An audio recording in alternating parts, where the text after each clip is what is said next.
Estoy feliz y orgulloso de estar aquí años después de haber escuchado por primera vez la banda sonora, para celebrar al hombre que la escribió. Sé cómo hacer películas. Fui a la escuela de cine. Tengo talento para ello. Lo estudié muy bien y lo practiqué y sé lo que estás haciendo. Hagas lo que hagas, no hagas esas películas abstractas y artísticas. Te reto a hacer una comedia. Dije, por el amor de Dios, tengo 23 años. Puedo hacer una comedia. Puedo hacer cualquier cosa. A los 81 años, George Lucas acaba de romper su silencio. El hombre que creó Star Wars había estado ocultando algo durante décadas. Un grupo de ideas y personajes y libros y todo tipo de cosas. Podríamos seguir haciendo Star Wars durante los próximos 100 años. En 1962, un accidente automovilístico casi lo mata. Los médicos dijeron que no lo lograría. Pero lo que sucedió durante esos 4 meses de recuperación cambiaría el cine para siempre.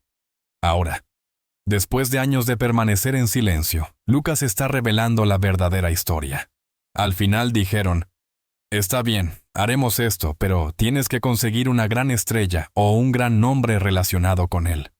Dije, bueno, es una película sobre adolescentes.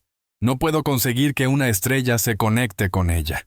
Las traiciones que casi lo destruyen, el secreto que les ocultó a sus propios actores y la impactante decisión que le costó miles de millones.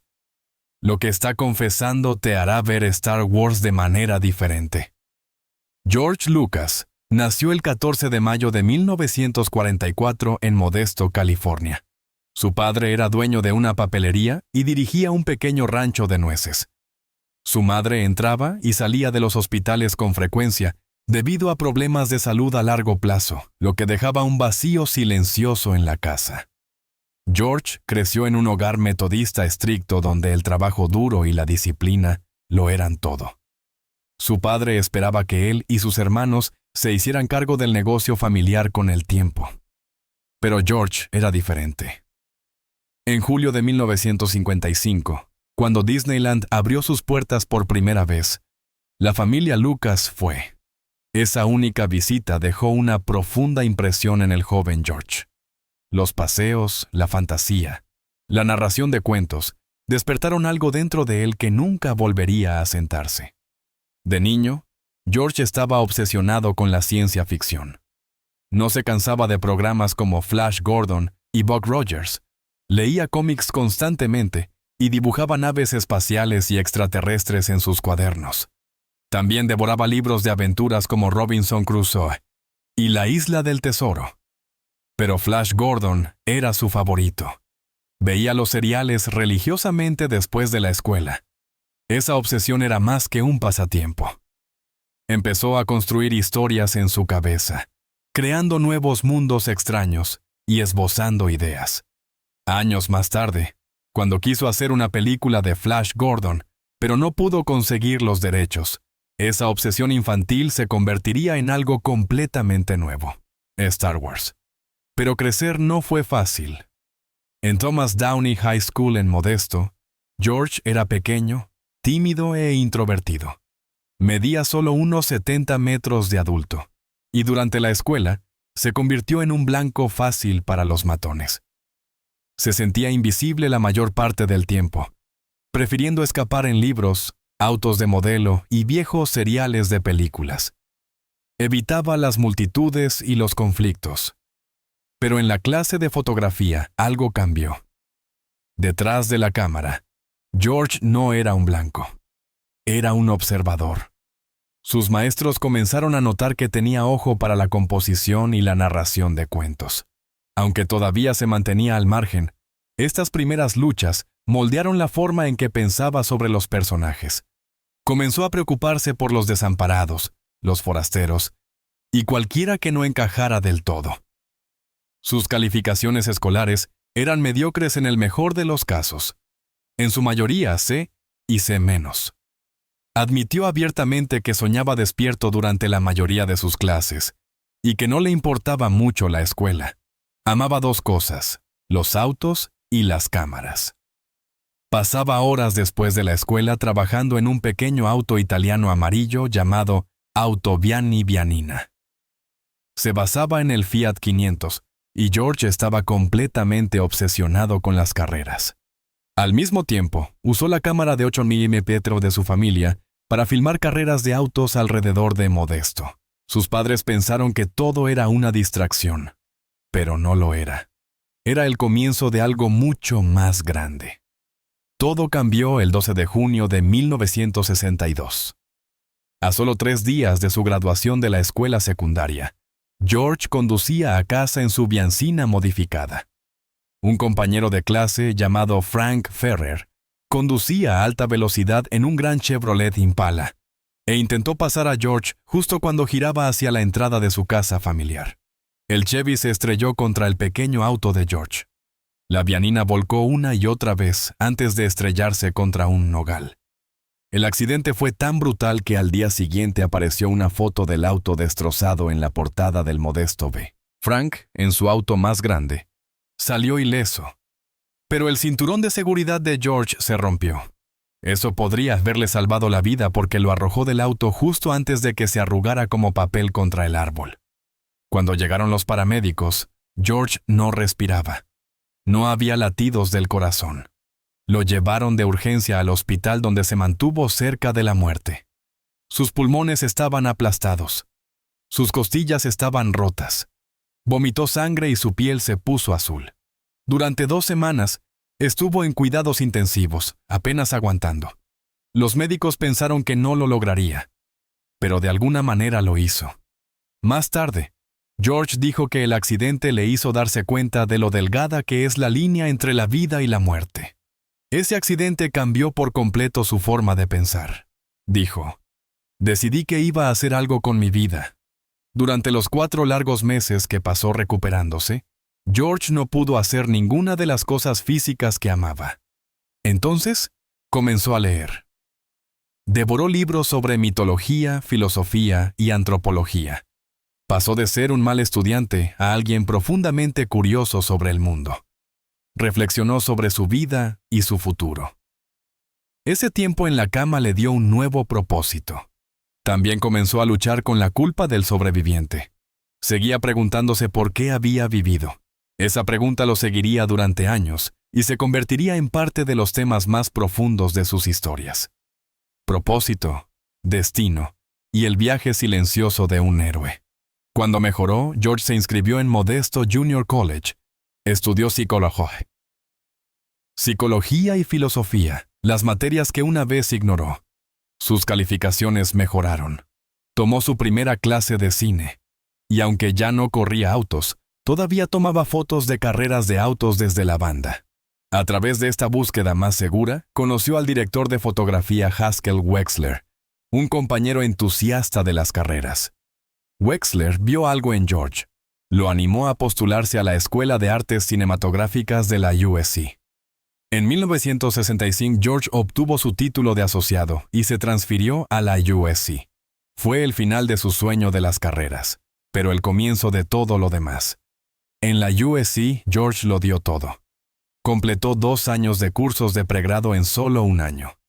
Tenía 21 años cuando se unió al programa. Se hizo amigo cercano de otros futuros cineastas como Walter Murch, John Milius y Caleb Dessel.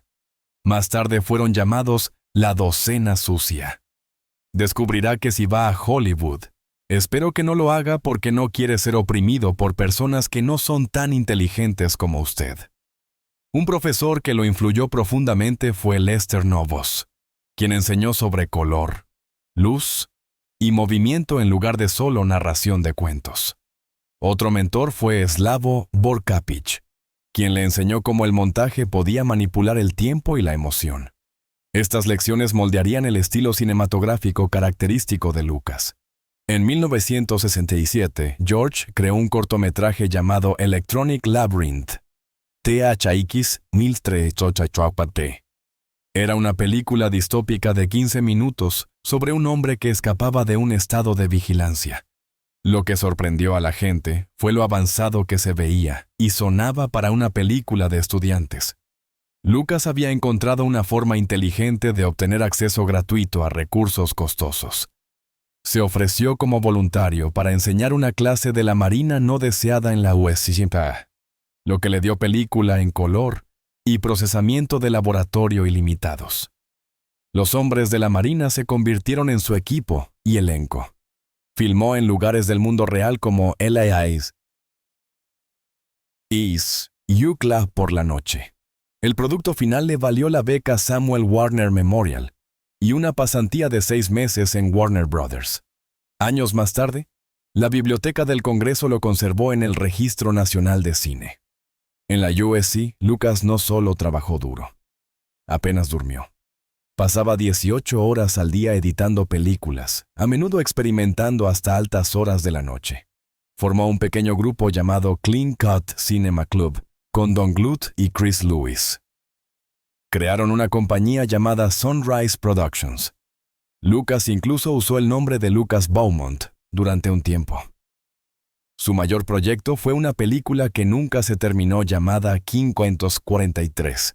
Se suponía que era un falso documental sobre una falsa película de playa llamada Orgy Beach Party.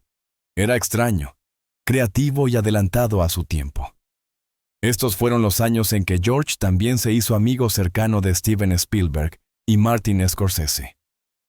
Justo después de la universidad, sucedió algo inesperado. Lucas fue reclutado para la guerra de Vietnam. Tenía 23 años. Pero durante el chequeo médico, los médicos descubrieron que tenía diabetes tipo 2 heredada de su abuelo. Combinado con sus lesiones pulmonares anteriores por el accidente automovilístico, fue etiquetado como 4E, lo que significaba que no era apto médicamente para servir. Ese rechazo dejó una profunda huella en él. Lo hizo pensar críticamente sobre la guerra y el poder.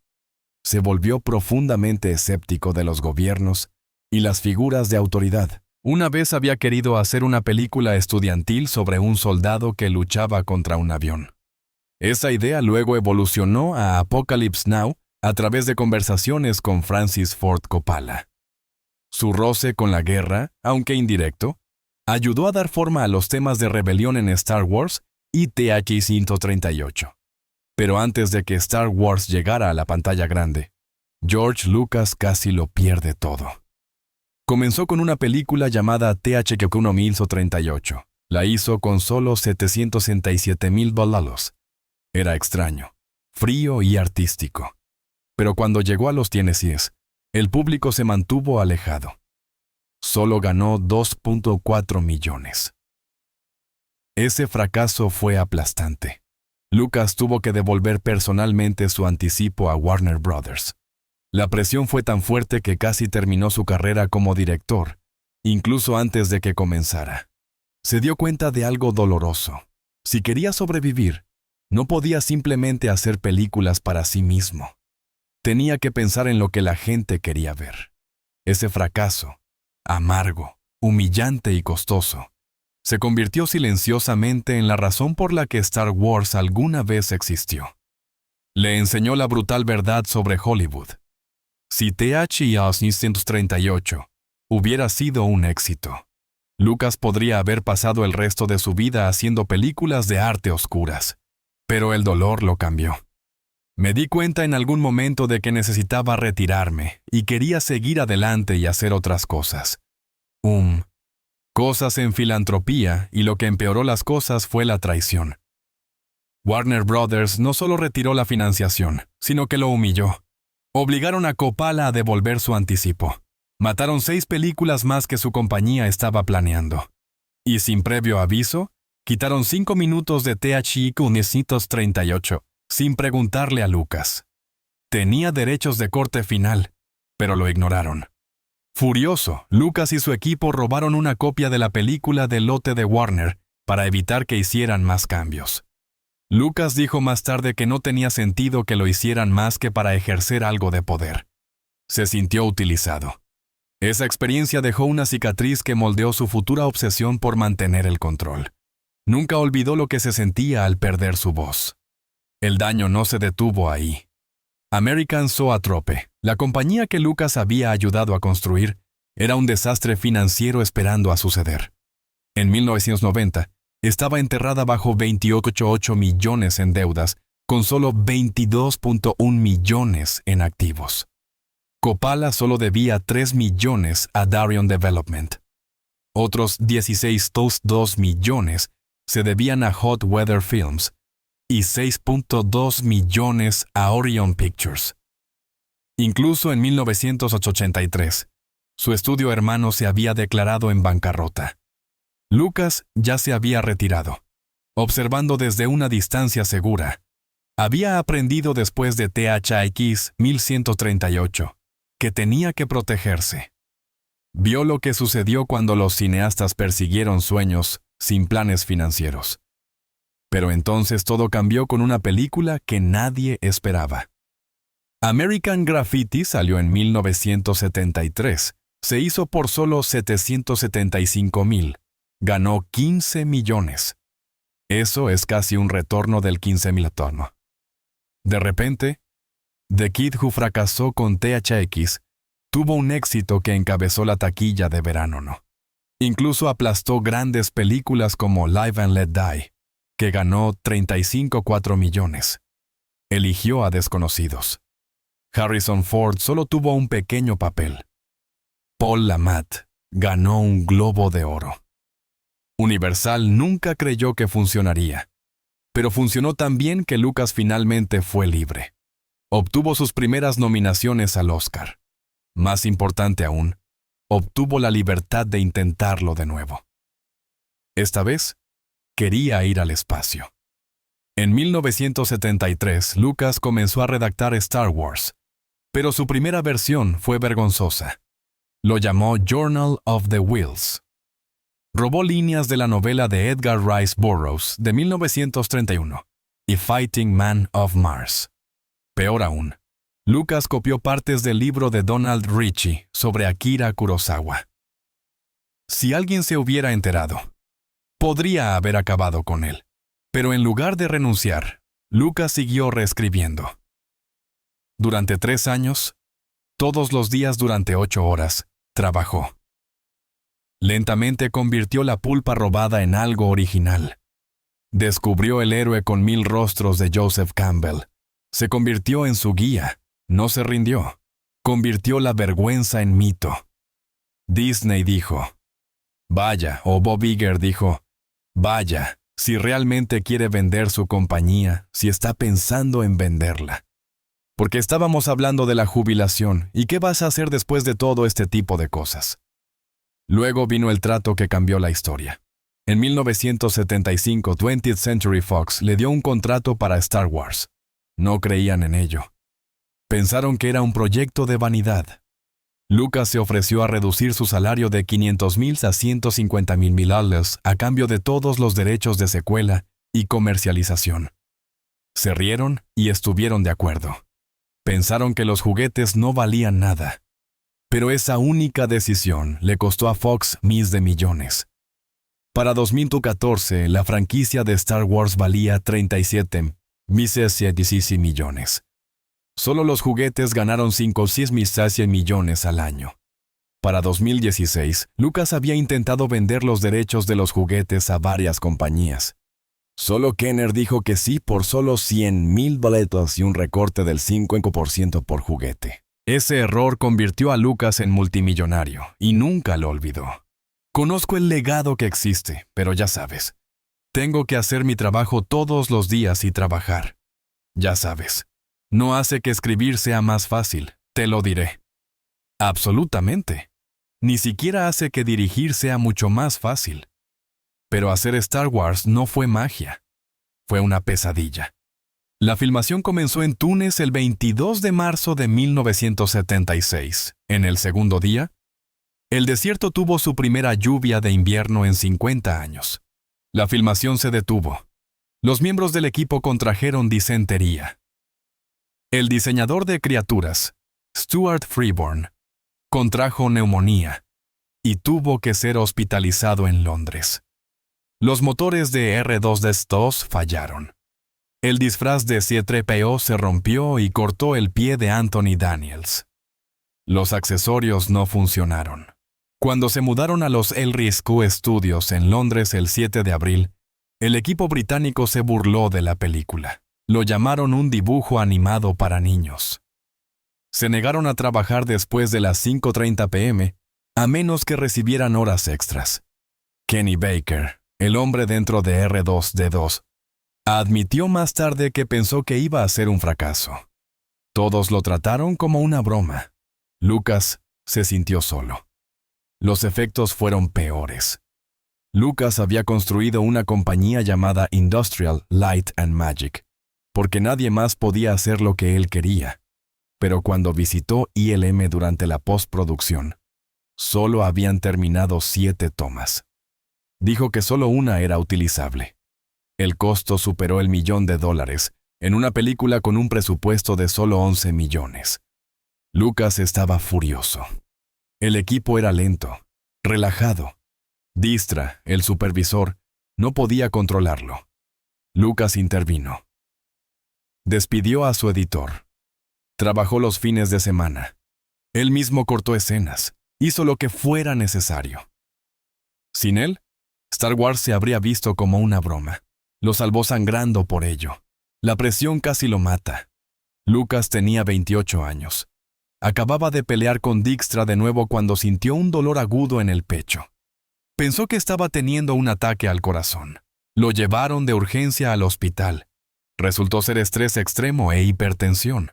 Los médicos le dijeron que se detuviera o arriesgara su vida. En el set, incluso Harrison Ford se burló del diálogo. Lucas pensó que la película fracasaría. Estaba exhausto. Decidió en ese momento que nunca dirigiría una secuela de Star Wars. No podía volver a pasar por eso. Pero siguió adelante el tiempo suficiente. La película ganó $1.775 millones. Lo cambió todo. Y cuando llegó la secuela, Lucas hizo algo impactante. Guardó el secreto más grande en la historia del cine. Decidió que Darth Vader sería el padre de Luke. Pero solo él y Mark Hamill lo sabían. El guión decía otra cosa. Obi-Wan mató a tu padre. Incluso el actor dentro de Vader no lo sabía. David Prow habló líneas falsas. James Earl Jones grabó la real más tarde. Lucas mantuvo la verdad bien guardada. Cuando la película se estrenó el 21 de mayo de 1980, el mundo jadeó. Fue el mayor giro en el cine, y nadie lo había visto venir. Pero detrás de escena, Lucas estaba arriesgando todo de nuevo. Pagó por El Imperio Contraataca con su propio dinero. Obtuvo un préstamo de 18 millones. Si fallaba, estaba arruinado. Los costos subieron. El estrés subió. Su relación con el productor Gary Kurtz se resquebrajó. Kurtz dijo que todos se vieron afectados por la presión, pero Lucas no renunció al control. La película ganó 538 millones. El riesgo valió la pena, y Lucas mantuvo los derechos de todo. Luego vino el desastre. Justo antes de la filmación, un incendio destruyó la etapa 3 en L Street Studios. Los camiones de bomberos no pudieron llegar rápido porque las carreteras estaban bloqueadas. Todo se quemó. Los sets se perdieron. La filmación se retrasó 3 meses. Stanley Kubrick, que estaba filmando The Shining cerca, usó el incendio como una excusa para reclamar más espacio. El equipo de Lucas estaba furioso. El productor Gary Kurtz dijo que fue la parte más difícil de la película. Reconstruir 64 sets no solo fue caro, casi los rompió. Esa producción destruyó la amistad de Lucas con Kurtz. Habían trabajado juntos durante 10 años. Kurtz había producido American Graffiti y el primer Star Wars. Pero para Empire, Lucas había convertido Lucasfilm en una compañía masiva. Comenzó a contratar a gente de afuera. Se centró en los juguetes. Kurtz odiaba eso. Quería que la historia importara. Lucas culpó a Kurtz por cada retraso. Dejaron de hablar. Ya sea que Kurtz renunció o fue despedido, nunca volvieron a trabajar juntos. Con el dinero de Star Wars, Lucas construyó una fortaleza. En 1978, compró terrenos para lo que se convertiría en Skywalker Ranch. Cubría 400 acres. Gastó $100 millones en construirlo. Tenía su propia estación de bomberos, un lago que nombró en honor a los Ewoks, un teatro privado llamado Stag, e incluso viñedos, Baquiladai. Pero la mayor parte de la tierra se dejó salvaje. Era más que un estudio. Era el escape de Lucas. Era tan privado que incluso al presidente Reagan no se le permitió visitarlo. Lucas quería paz. Se lo había ganado. Luego se asoció con Spielberg. Juntos, hicieron Raiders of the Lost Ark. Querían que todo se sintiera real. El 27 de mayo de 1980, se reunieron con ILM para planificar acrobacias y efectos. Eligieron el peligro sobre la seguridad. La gente se lastimó. Pero Lucas y Spielberg no se detuvieron. Creían en los efectos prácticos. La escena inicial de Raiders fue brutal de filmar, pero se convirtió en icónica. Estaban persiguiendo la verdad, incluso si causaba dolor. En 1984, George Lucas lanzó una película que accidentalmente cambiaría Hollywood para siempre. Indiana Jones and the Temple of Doom sorprendió al público con escenas que eran demasiado para una clasificación PG. La gente observó con horror cómo le arrancaban el corazón a un hombre de su pecho mientras aún latía. Los niños fueron azotados como esclavos, y un sacrificio humano terminó con un hombre quemándose vivo. Los padres estaban furiosos. Habían llevado a sus hijos esperando otra aventura divertida como Raiders of the Lost Ark, pero en cambio obtuvieron combustible para pesadillas. Lucas admitió más tarde que tanto él como Steven Spielberg estaban pasando por tiempos oscuros. George estaba en medio de un divorcio. Steven acababa de romper con su novia. Su dolor se filtró en la película. La protesta fue tan fuerte que obligó a Hollywood a crear una nueva categoría de clasificación. Apenas 2 meses después del estreno de la película, en junio de 1984, nació la clasificación PG-13. Las primeras películas en obtenerla fueron Red Dawn y The Woman in Red. Y todo comenzó debido al desamor de Lucas. Apenas un año antes, en 1983, la vida personal de Lucas se había derrumbado. El 16 de junio, el modesto B informó que George y su esposa Marcia se estaban divorciando. Marcia no era solo su esposa. También fue una editora ganadora de un Oscar y una fuerza clave detrás de Star Wars. Había editado la película original y ayudado a dar forma a su poder emocional. Era el corazón de Lucasfilm, organizando fiestas y manteniendo unido al equipo mientras George se concentraba solo en el trabajo.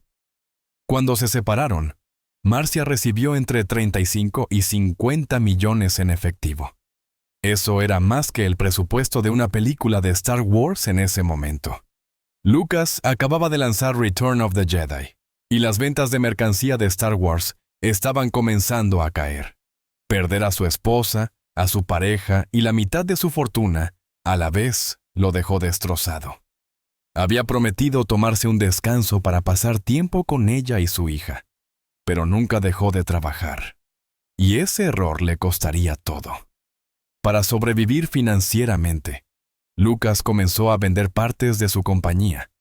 Una de esas divisiones era un pequeño grupo de expertos en gráficos por computadora que habían estado trabajando en silencio desde 1979. En febrero de 1986, George los separó como su propia compañía. No estaba siendo visionario, estaba desesperado.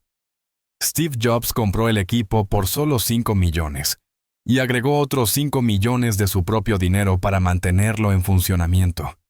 Ese equipo se convirtió en Pixar. Al principio, fue un desastre. Su hardware, la computadora de imágenes de Pixar, apenas se vendió. El sistema Edit Droid también fracasó con solo 24 unidades fabricadas. Jobs tuvo que invertir 50 millones de su propio dinero solo para mantener vivo a Pixar. Pero la compañía cambió lentamente a la animación, y lo que Lucas vio como un proyecto fallido se convertiría en una de las compañías de entretenimiento más exitosas del mundo. Había renunciado a ella solo para mantenerse a flote. Cuando Lucas regresó a Indiana Jones en 1989 para The Last Crusade, las cosas tampoco salieron bien. Sean Connery interpretó al padre de Indiana, lo que llevó los propios problemas paternos de Lucas a la historia. Pero la filmación fue peligrosa. En una escena, un avión se daña en el aire por accidente, y esa escena tuvo que volver a filmarse una y otra vez debido a errores técnicos. La persecución del tanque casi mata a los especialistas varias veces. Harrison Ford en realidad estaba colgando del cañón de un tanque en movimiento. Los nuevos efectos digitales crearon aún más problemas. El momento en que Donovan envejece rápidamente y se convierte en polvo fue la primera escena compuesta totalmente digital en una película. Tomó 3 meses solo para terminar esos pocos segundos. En otra parte, un especialista tuvo que caer 30 pies a través de un piso rodeado de cuchillas en movimiento. Fue aterrador, pero la película funcionó. Fue un gran éxito. Aún así, Lucas estaba cansado. Después de eso, no volvería a hacer cine práctico durante más de 10 años. En la década de 1980, Lucas también había intentado cambiar la forma en que se editaban las películas. Construyó algo llamado Edit Droid a través de una compañía llamada DroidWorks. Era un sistema de edición digital con una línea de tiempo y una pantalla ancha años antes de Final Cut Pro o Avid. Apareció por primera vez en 1984. Pero nadie estaba listo. Solo se fabricaron 24 unidades. DroidWorks cerró en 1987, pero Lucas no lo olvidó. En 1993, Avid compró el software, y de repente todos querían edición digital no lineal. Lucas comenzó a demandar a compañías que copiaron su sistema. Sus batallas legales establecieron las reglas sobre cómo funcionarían las patentes de edición en Hollywood durante décadas, a pesar de que su propia invención había fracasado. Luego vino el 19 de mayo de 1999. The Phantom Menace llegó a los cines. Los fanáticos estaban emocionados. Pero en cuestión de días, toda la emoción se convirtió en rabia. Un personaje se convirtió en el foco de todo ese odio. Jar Jar Binks. La gente dijo que era un estereotipo racista, como algo de un viejo espectáculo de juglares. El actor Ahmed Best recibió más de 10,000 correos electrónicos de odio todos los días. En una convención de fans en 2000, fue confrontado por personas que gritaban insultos raciales. En 2018, admitió que en 1999 se había parado al borde del puente de Brooklyn pensando en acabar con su vida. Había sido una estrella en ascenso actuando con Stomp, y de repente estaba desempleado. Lucas nunca lo contactó. Más de 50,000 publicaciones en línea destrozaron a Jar Jar solo en el primer mes. El personaje apareció en 3 películas con un total de 65 minutos de tiempo en pantalla, y se convirtió en la figura más odiada en la historia del cine moderno. Lucas empeoró las cosas al decidir dirigir las 3 precuelas él mismo. No había dirigido una película en 16 años. Steven Spielberg y Ron Howard le rogaron que dejara que alguien más lo hiciera. Se negó. Para Attack of the Clones, en 2002, Lucas usó cámaras digitales que costaban $150,000 cada una. Fue la primera gran película filmada completamente sin película. Pero en lugar de éxito, se convirtió en una advertencia. La película tenía 2,200 tomas de efectos digitales, mientras que la trilogía original completa tenía solo 594 combinadas. Los críticos criticaron el diálogo rígido. Natalie Portman dijo más tarde que luchó todos los días con las líneas. Las escenas de amor entre Anakin y Padme tomaron 47 tomas cada una. Lucas no sabía cómo guiar a los actores. Entre 1999 y 2002, los números de taquilla cayeron un 35%. Lucas pasó 14 horas al día en la sala de edición durante 2 años seguidos, aislado y agotado. Reescribió escenas durante la postproducción, lo que llevó a 40 millones en nuevas tomas. En Revenge of the Sith, en 2004, ocultó importantes puntos de la trama a los actores hasta el último minuto. Hayden Christensen no supo que iba a matar niños hasta 3 horas antes de la filmación. Samuel L. Jackson se enteró de su muerte por una hoja de llamadas. Las tensiones fueron altas. La famosa escena del no tomó 18 tomas porque Lucas no podía explicar la emoción que quería. Ewan McGregor se cansó tanto de actuar con pelotas de tenis en pantallas verdes que comenzó a quejarse públicamente. Lucas seguía cambiando las peleas con sables de luz a diario. Christensen terminó con lesiones de espalda. El rodaje de 116 días se prolongó a 156 días.